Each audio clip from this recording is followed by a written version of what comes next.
કયો દાખલા આવ્યા છે? સલીમ. શું અડધું દેખાય?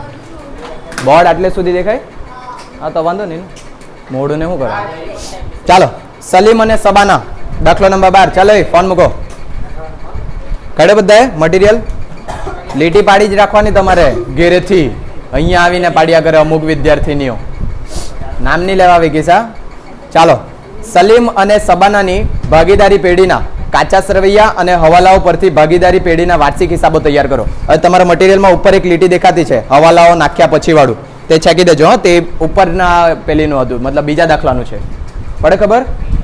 આ દાખલો સ્ટાર્ટ થયો ને તેના ઉપર તમારામાં દેખાતી હશે, જો હવાલાઓ નાખ્યા પછી વધતા નફા પર, એને છેકી દો. નહીં તો પછી વિચારવા લાગે શું કરવાનું છે ને શું કરવાનું છે. શું કહે છે? નહીં, તમારા તો વિચાર આવી જ જાય.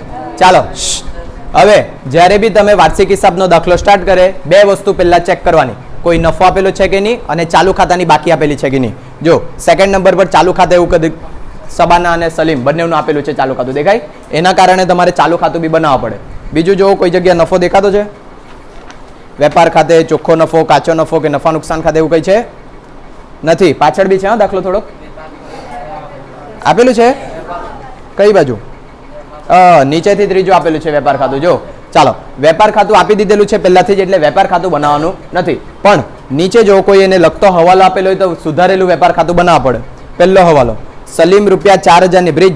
હવાલામાં જોવાનું, સલીમ ₹4000ની મૂળ કિંમતનો માલ અંગત વપરાશ માટે લઈ ગયો, પરંતુ તેનું નામનું ચોપડે લખાયું નથી. ચાલો, અંગત વપરાશ માટે માલ લઈ જાય એટલે સૌથી પહેલા તો શેની એન્ટ્રી આપવાની? ઉપાડને. એક ઉપાડની એન્ટ્રી થઈ ગઈ. અને માલ લઈ જતો છે, બીજી એન્ટ્રી અન્ય રીતે ગયેલ માલ, એટલે કે ખરીદીમાંથી બાદ. એના કારણે તમારે સુધારેલું વેપાર ખાતું બનાવવાનું. કેવું? સુધારેલું વેપાર ખાતું. ક્યારે બનાવવાનું સુધારેલું વેપાર ખાતું? જ્યારે નફો આપી દીધેલો હોય પણ એને લગતો કોઈ હવાલો આપેલો હોય તો. પડે વસ્તુ ખબર? હવે બીજું વાંચવાની જરૂર નહીં મળે, ખાતા ખબર પડી ગયા તમને. હા ને? એમ તમે એક્ઝામમાં સ્ટાર્ટ કરે તો પહેલા બધા હવાલા વાંચી લેવાના. ચાલો, ખાતાની વાત કરીએ. પહેલું સુધારેલું વેપાર ખાતું, પછી નફા નુકસાન ખાતું, પછી ફાળવણી ખાતું. મૂડી ખાતું ઓપ્શનલ છે, બનાવે તો બી ચાલે, નહીં બનાવે તો બી ચાલે. પણ જે મૂડી ખાતાની એન્ટ્રી છે તે અહીંયા મૂડી તરીકે આપી દેવાનું, બરાબર. અને છેલ્લે ચાલુ ખાતું ને પાકો સરવૈયો. જો સ્કૂલમાં તમે જોયું તો ફાળવણી ખાતું ને મૂડી ખાતું નહીં બનાવ્યું હશે તો ફાળવણી ખાતામાં એન્ટ્રી નહીં હશે એટલે નહીં બનાવેલું, અને મૂડી ખાતું તો ઓપ્શનલ જ છે. પડે વસ્તુ ખબર? ઓપ્શનલ ક્યારે? જ્યારે ચાલુ ખાતું હોય ત્યારે. હા, એમ તો બનાવવાનું જ. અને એટલે જો કોઈ વખત ફાળવણી ખાતું નહીં બનાવે ને તો એની અંદર એન્ટ્રી હોય જ નહીં એટલે નહીં બનાવે. પણ આપણને પહેલેથી નહીં ખબર પડે કે એન્ટ્રી છે કે નહીં, અને એટલે બનાવી દેવાનું આપણે, બરાબર. ચાલો, દાખલો સ્ટાર્ટ કરીએ. સૌથી પહેલા દાખલાની શરૂઆતમાં મૂડી ખાતાની જમા બાજુ પર બાકી આગળ લાવ્યા. મૂડી લખાવાની. હા, પેલા નામ લખી લે. સલીમ અને સબાના છે ને? સલીમ અને સબાના. અહીંયા બી લખી દે સલીમ અને સબાના. જોજો હવે આની નીચે નામ નથી લખતો, સમજી જાઉં આપણે. ચાલો, સલીમના કેટલા?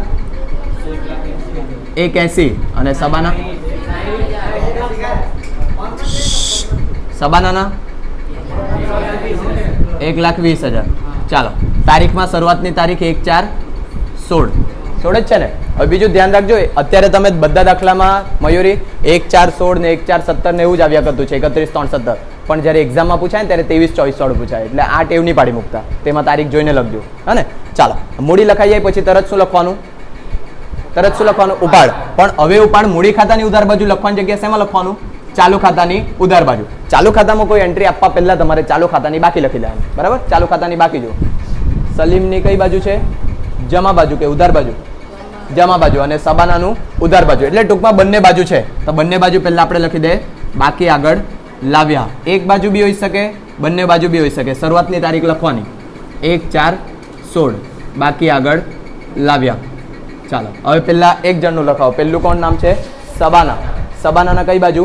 ઉધાર બાજુ. એટલે આ સબાનાની ઉધાર બાજુ કેટલા લખવાના આપણે? 10,000. અને પછી સલીમના કેટલા? 40,000. કઈ બાજુ?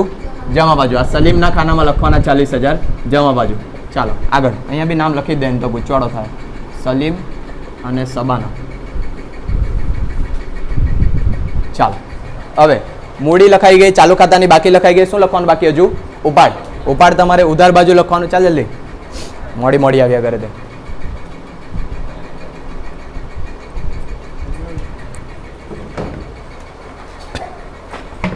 ચાલો, ઉપાડ લખવાનું છે. ઉપાડ તમે મૂડી ખાતાની ઉધાર બાજુ લખે, પણ અત્યારે શેમાં લખવાનું?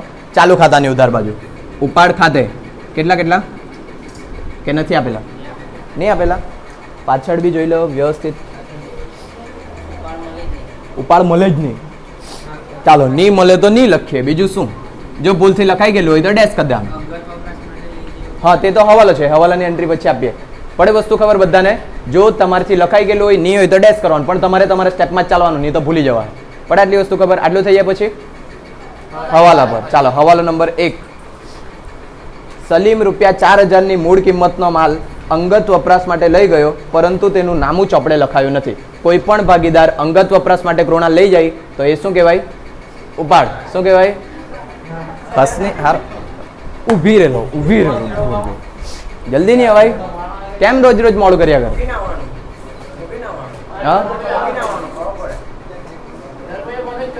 હા, એમ છે ને, નીચે એમ અવાજ થોડોક જ દાનો. લેટથી આવે તો જ, લેટથી આવે તો જ, જલ્દી આવે તો નહીં.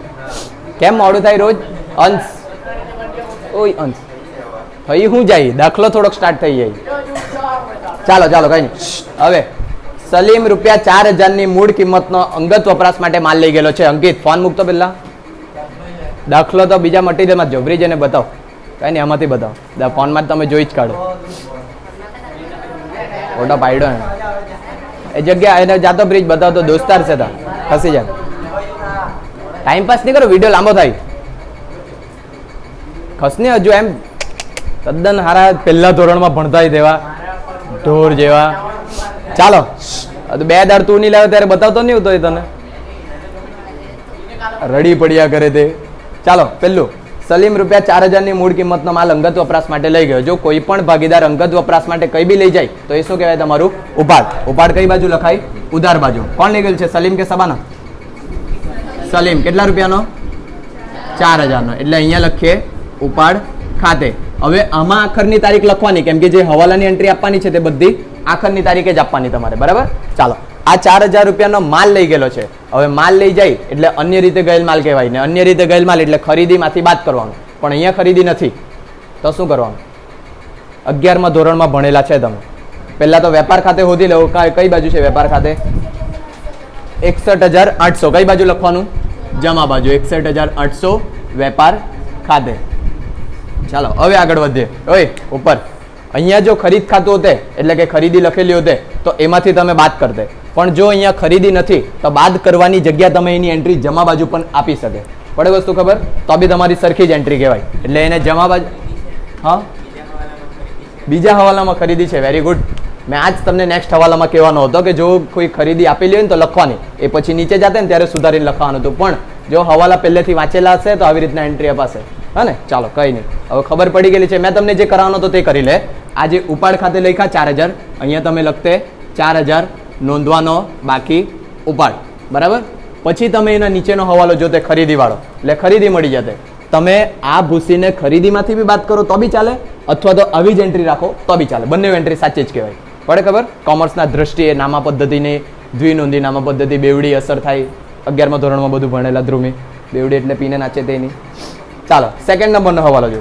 હિસાબી વર્ષના અંતે 8000ની કિંમતનો માલ ખરીદ્યો હતો, પરંતુ ચોપડે નોંધવાનો રહી ગયો. ખરીદી નોંધવાની બાકી. ખરીદી નોંધવાની બાકી એટલે ખરીદીમાં પ્લસ. ખરીદીમાં પ્લસ એટલે આ બાજુ લખી શકીએ આપણે નોંધવાની બાકી ખરીદી. કેટલા રૂપિયા? 8000. હવે જો 8000 તમે બહાર લખશો તો બી સાચું, અથવા તો 8000 અંદર લખીને આ જે વસ્તુ છે તે તમે આમાંથી બાદ કરશો તો બી ચાલે. પડે વસ્તુ ખબર? પણ આખું વાંચેલું હશે તો, એટલે જેણે નહીં વાંચેલું હોય તે બંનેમાંથી કોઈ બી એન્ટ્રી આપી શકે. પૂછી જાય બધાને? એટલે અહીંયા લખીએ માઇનસ નોંધવાનું બાકી ઉપાડ, અથવા તો ઉપાડથી ગયેલ માલ. અહીંયા શું લખવાનું? ઉપાડથી ગયેલ માલ. કેટલાનો? 4000નો. એટલે બાદ કરીને કેટલા આવશે પાછા? 4000. પૂછે બધાને? પણ આ પહેલેથી નહીં ખબર હોય. જો પહેલેથી હવાલા વાંચેલા હોય તો ખબર પડે.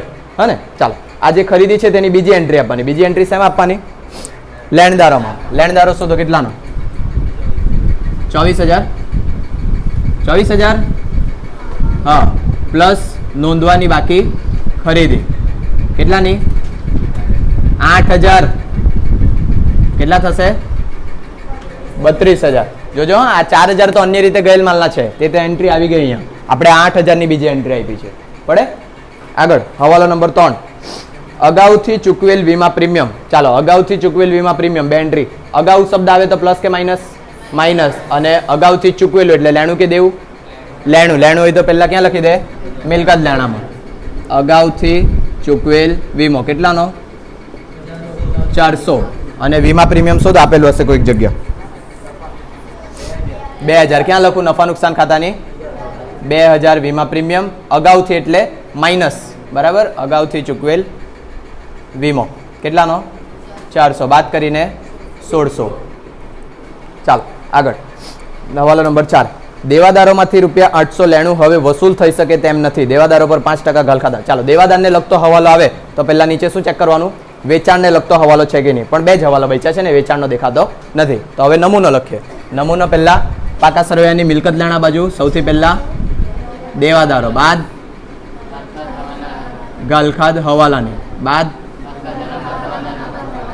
દેવાદાર પર વટાવ અનામત આપેલું હોય તો લખવાનું, નહીં આપેલું હોય તો નહીં લખવાનું. નીચેનો હવાલો જો, દેવાદાર પર વટાવ અનામતની હવે જરૂર નથી, એટલે અહીંયા હવાલામાં તમારે એન્ટ્રી આપવાની નહીં. એ બતાવું, એકાદ જગ્યા કાચા સરવૈયામાં આપેલી હશે. જ્યારે આવું હવાલો આપેલો હોય ને ત્યારે કાચા સરવૈયામાં દેવાદાર પર વટાવ અનામત આપેલું હોય તેની એન્ટ્રી આપવાની તે બતાવું. પણ વસ્તુ ખબર પડે આપણે અહીંયા માઇનસ દેવાદાર પર વટાવ અનામત કેમ નહીં કર્યું? કેમ કે એ લોકોએ જ કીધું છે હવે જરૂર નથી. હા ને? ચાલો, તો બીજો નમૂનો લખીએ નફા નુકસાન ખાતાની ઉધાર બાજુ. સૌથી પહેલા હા, ઓકે.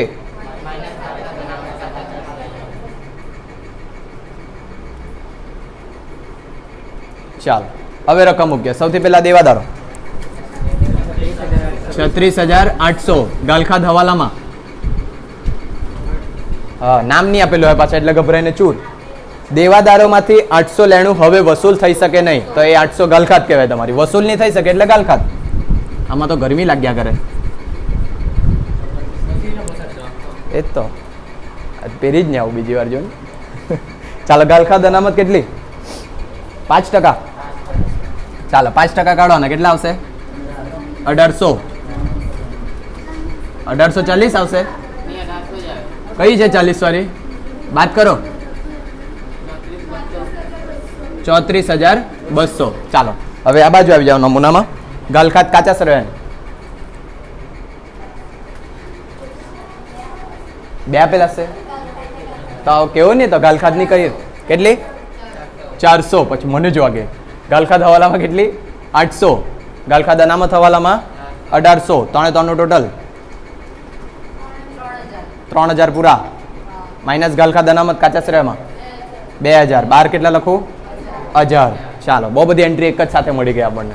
આગળ હવાલો નંબર 6. પાંચમાનું કેમ જ્યારે કાચા શ્રેયમાં આવશે એમ ત્યારે એની કોઈ એન્ટ્રી નહીં થાય. યંત્રો પર 20% લેખે તથા ફર્નિચર પર 5% લેખે ઘસારો ગણો. યંત્રો શોધો. હા, મિલકત લેણા બાજુ યંત્રો 40,000. કોઈ જૂનો ઘસારો આપેલો હોય તો ચેક કરી લેવાનું, નહીં મળે, બરાબર? યંત્રો માઇનસ ઘસારો કેટલા ટકા? 20%.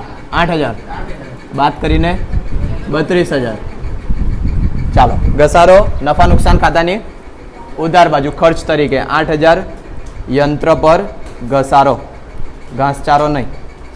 પછી ફર્નિચર પર 5%. ફર્નિચરનું કંઈ જૂનું આપેલું છે જોઈ લેવાનું ધ્યાનથી. ફર્નિચર કેટલું? 10,000. ઘસારો કેટલા ટકા? માઇનસ 5% ઘસારો બાદ કરીને. ઓકે, આજે હોશિયાર જેવા કેમ લાગ્યા કરે તમે? નફા નુકસાન ખાતાની ઉધાર બાજુ 500 ફર્નિચર પર ઘસારો. ચાલો, હવે આગળ હવાલો નંબર કે પૂરા? ચાલો, હવે જે બાકી રહ્યું તેની એન્ટ્રી અપાવો ધ્યાનથી. પહેલા માલનો સ્ટોક કાઉન્સમાં તારીખ 31/3/17. કયો સ્ટોક? આખર. ક્યાં લખું? મિલકત લેણામાં. આ સુધારેલું વેપાર ખાતું છે. બીજું અહીંયા ઉધાર બાજુ પૈસા આપેલા એટલે મિલકત લેણા બાજુ જ જવાનું તમારે. અહીંયા લખીએ 54,600 આખર સ્ટોક. રોકડ શિલ્લક એ બી ક્યાં લખવાની? મિલકત લેણામાં 560. પછી બેંકમાં ચાલુ ખાતે, ક્યાં? મિલકત લેણામાં કે ચાલુ ખાતામાં? મિલકત લેણામાં. ચાલુ ખાતાને કઈ લાગે વળગેની નથી. બેંકમાં ચાલુ ખાતું એટલે કે બેંકમાં ખાતું ખોલાવે ને તેમાં પૈસા મૂકેલા છે, એ તો પાછા આમાં ચાલુ ખાતામાં ઘૂસવા જાય. બેંકમાં ચાલુ ખાતે કેટલા રૂપિયા? 14,000. પછી એસબીઆઈની ફિક્સ ડિપોઝિટ એફડી કરાલે, એ બી મિલકત લેણામાં. એસબીઆઈની ફિક્સ ડિપોઝિટ કેટલી? 80,000. પછી આગળ દેવાદાર લેણદાર આવી ગયું. પગાર ક્યાં લખું? હોશિયાર દેવું તમે તો 37,000. પછી જમીન મકાન મિલે કેટલાનું? 1,20,000. પછી ભાડા પટ્ટે લીધેલ મશીનરી, એ બી મિલકત લેણામાં. ભાડા પટ્ટે લીધેલ મશીનરી કેટલાની? 60,000. ચાલો એનો હવાલો પૂરો કરવાનો છે. જો બસ કાઉન્સમાં જો 1/4/16 થી 5 વર્ષ. હવે આ તારીખ બહુ મહત્વની છે, સાંભળજો. આ જો તારીખ તમારા વર્ષની હોય 1/4/16, તો જેટલા વર્ષ આપેલા તેટલા વડે ભાગી દેવાના, કઈ વિચારવાનું નહીં. પણ જો જૂની તારીખ આપેલી હોય તો બાદ કરવા પડે, બરાબર? એટલે 5 વડે ભાગ્યે 12,000 આવશે. અહીંયા કાઉન્સમાં બતાવી દેજો છે. પહેલા તો લખીએ માઇનસ માંડી વાડેલ કાઉન્સમાં 60,000 ભાગ્યા 5 48,000 પડે ખબર. જો તમારા હિસાબી વર્ષની શરૂઆતની તારીખ આપેલી હોય તો ડાયરેક્ટ ભાગાકાર કરી દેવાનો, કઈ વિચારવાનું નહીં.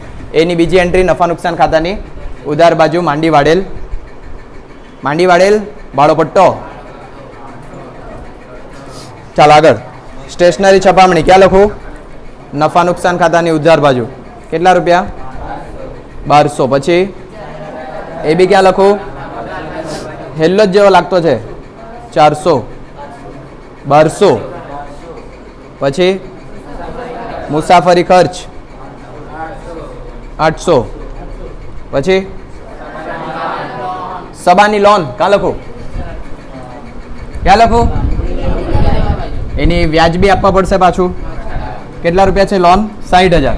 તારીખ આપેલી છે 1/10/16. હવે જોજો દર વખતે બહાર ગણતરી બતાવીએ. પહેલા તો ચૂકવવાનું બાકી લોન વ્યાજ, એટલે કે મૂડી દેવા બાજુ એક એન્ટ્રી આવશે. એટલે અહીંયા લખીએ ચૂકવવાનું બાકી લોન વ્યાજ. જો આ લોન વ્યાજ તમે આની અંદર પ્લસ કરીને લખશો તો બી સાચું છે. હા ચાલો, ચૂકવવાની બાકી લોન વ્યાજ કેટલા રૂપિયા છે? પહેલા તો 60,000. ભાગીદારની લોન પર વ્યાજના ટકાની આપેલા તો કેટલા? 6. અને માસ કેટલા થતા છે? આ 6 માસ. 1/10/16 થી 31/3/17 6 માસ થવાના. 1800. ચાલો આ 1800 રૂપિયા લખીએ પાછા અહીંયા ઉધાર બાજુ. ચૂકવવાનું બાકી લોન વ્યાજ.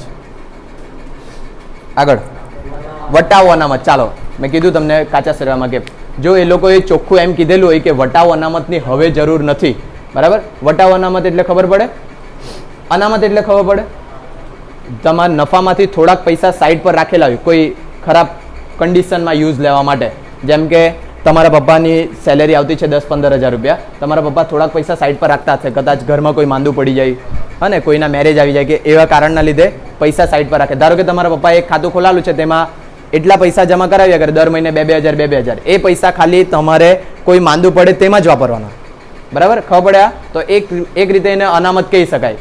એને આકસ્મિક અનામત કહી દો ને, જો કે કોઈ ખરાબ પરિસ્થિતિ આવી તેના માટે, બરાબર? પછી કોઈ વખત એવું કરે કે તમારી મમ્મી પૈસા એમ જ રાખી મૂકે, કોઈ બી કન્ડિશનમાં ગમે તેવી જરૂર પડે તેમાં વાપરે, તો તે સામાન્ય અનામત કહેવાય. એટલે કે કોઈ બી જગ્યા વાપરી શકે તમે, બરાબર? આવી રીતના તમે અનામત ઊભી કરે. તો આ જે છે વટાવ અનામત, તમારે છે ને દેવાદારોને કોઈ વખત પૈસા વસૂલ કરવા માટે વટાવ આપવા પડે. જેમ કે તમારા પાસેથી 40,000 લેવાના, કોઈ આપતું નહીં મળે 40,000, તો મેં એને કહેવા ભાઈ 35,000 આપી મૂક, તો પેલા જે 5,000 આપ્યા તે શું કહેવાય? વટાવ. પડે ખબર? તો આ વટાવ જે આપવા પડે તે ધંધાનું નુકસાન કહેવાય. એ ધંધાનું નુકસાન કવર કરવા માટે તમે દેવાદાર પર વટાવ અનામત રાખે. પણ આ વખતે એ લોકો એવું કર્યું કે હવે એ વટાવ અનામતની જરૂર નથી. તો જે પેલા 5,000 રૂપિયા તમે સાઈડ પર રાખેલા હતા એ હવે તમારા માટે આવક થઈ જાય. પડે ખબર? અથવા તો નફો થઈ જાય. નફો તમે ક્યાં દર્શાવે? નફા નુકસાન ખાતાની જમા બાજુ. આટલું બધું ડીપમાં નહીં ખબર પડે તો એમાં જમા બાજુ પર રકમ આપેલી છે એટલે જમા બાજુ પર લખી દેવાનું, બીજું વિચારવાનું જ નહીં. પડે વસ્તુ ખબર? પણ અર્થ બી સમજ પડવો જરૂરી. એક લીટી છોડી દે. વટાવ અનામત કેટલા રૂપિયા? 760. ચાલો દાખલો પૂરો. ટોટલ મારો. બીજું, કાલના દાખલામાં રજા નહીં પાડતા. 13મો દાખલો બહુ હાર્ડ છે. હર્ષા અને છાયા એ જ છે કે દર વખતે 13મો આવે એટલે બધા વિદ્યાર્થીઓનો ધબકારો છૂટી જાય. ખૂબ આનંદમય દાખલો, મને તો બહુ ગમે.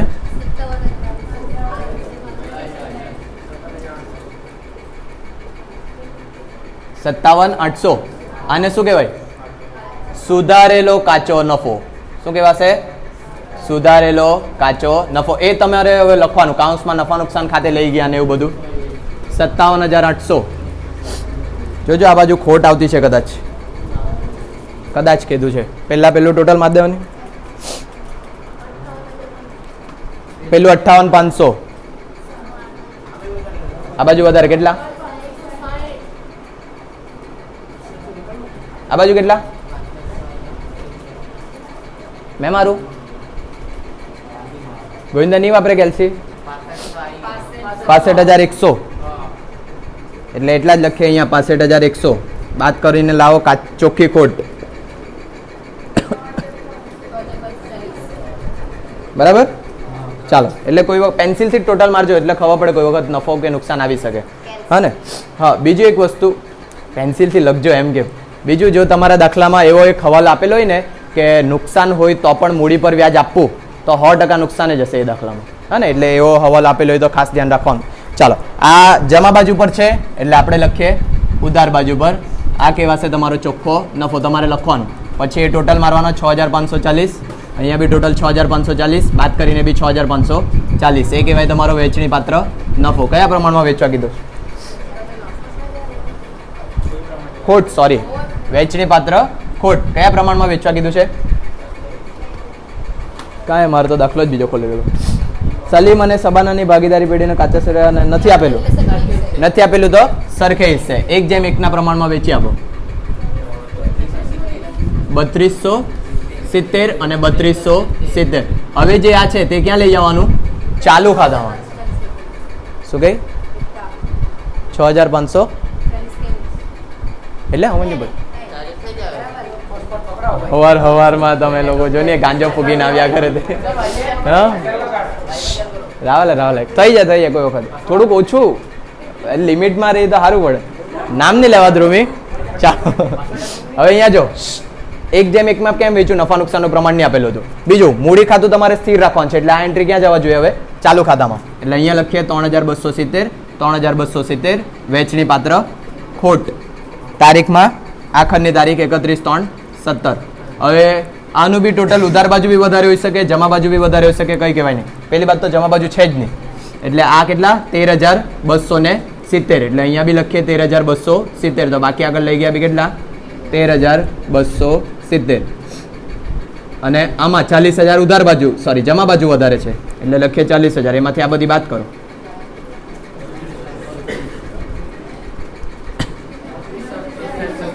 કેટલા?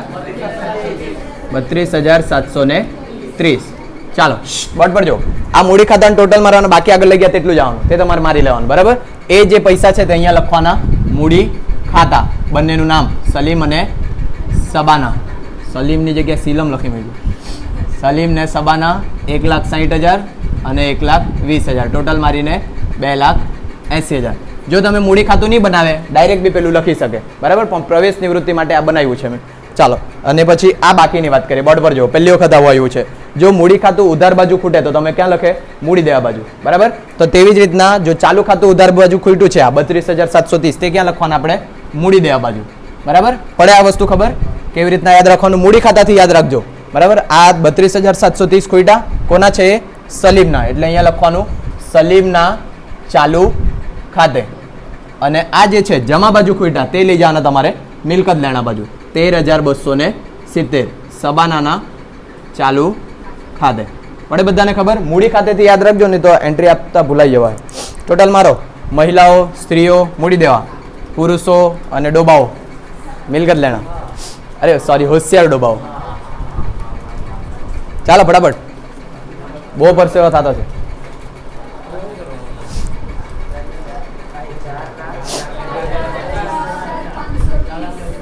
ચાર બંને બાજુ. ચાલો, કાલના દાખલામાં રજા નહીં પાડતા. બરાબર. હર્ષા છાયા જાય ને સ્ટેટ જાય વાળી. આ બંધ કરી દો વિડીયો.